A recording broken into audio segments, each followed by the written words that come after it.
The Lazy Kid, Ang Batang Tamad, by Prince Andre Leda.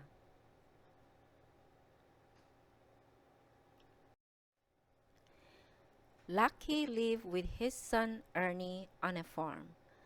Lucky worked very hard while Ernie was lazy. Si Lucky ay tumira kasama si Ernie sa bukid. Si Lucky ay nagtrabaho ng husto habang si Ernie ay tamad.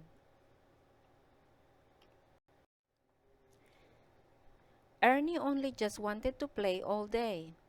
Every time his dad told him to get the laundry basket, he said, "I don't see the basket." Gusto lang ni Ernie na maglaro buong araw.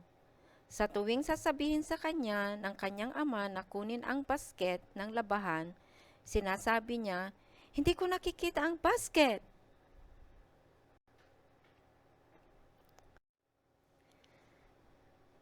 When his dad tells him to get the plates so they can eat, Ernie would say, "I can't find the plates."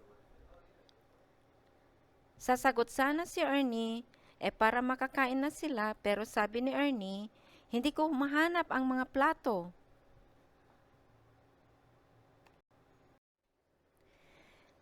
This made Ernie's dad so mad that he scolded, "You lazy boy! I wish you had 100 eyes to find what you are looking for." Nagalit ang papa ni Ernie kaya pinagalitan siya. "Tamad ka! Sana magkaroon ka ng 100 mata para mahanap ang hinahanap mo."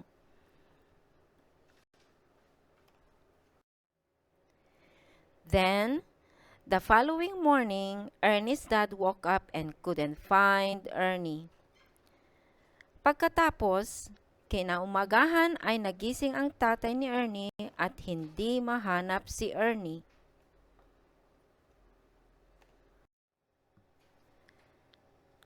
Ernie had turned into a pineapple with 100 eyes. Si Ernie ay naging pinya na may 100 mata. A Filipino folktale adapted for a modern audience and told in English and Tagalog. Printed with the support of a Good Idea grant in April 2025. Waipahu High School's Multilingual Marauders.